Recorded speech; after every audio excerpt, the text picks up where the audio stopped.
Alright, this is practice problem 5.10.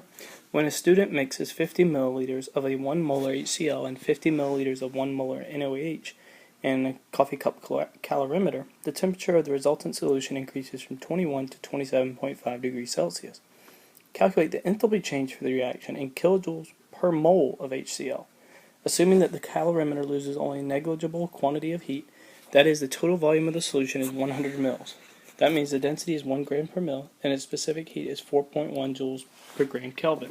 So the first thing we need to do is write out our equation. And so we're told that HCl, is reacting with NaOH, and so we know that forms salt plus water, so we get NaCl plus H2O,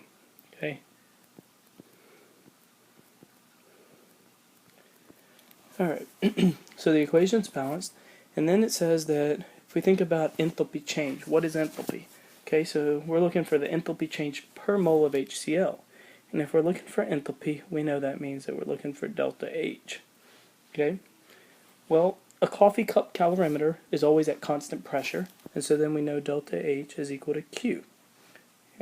Well, we know that Q of a reaction is equal to MC delta T. Well, we know C, which is going to be the specific heat of water, which is 4.18 joules per gram Kelvin. We know the mass. We're told that we have 100 milliliters, and a density of 1 gram per milliliter, and so then 100 milliliters is equal to 100 grams. And so then we need delta T, and we know that delta T is equal to 27.5 minus 21. And so that's equal to 6.5. So then we can plug in for Q. So we have Q of the reaction is equal to 100 grams times C, which is 4.18 joules per gram Kelvin, and change in temperature, which is 6.5. Alright, and so if we solve for that, what we find is that we get 2 minus 2.7 times 10 to the third joules. And so at this point, if we look back at the problem, it says that they want kilojoules per mole of HCl, and we're in joules, so we want to go ahead and convert this to kilojoules, which therefore is going to be minus 2.7 kilojoules. Well,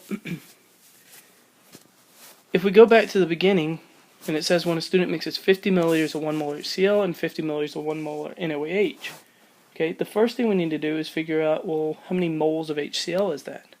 And if we remember that molarity is equal to moles per liter, then if we're solving for moles, then we just multiply the 50 milliliters times the molarity.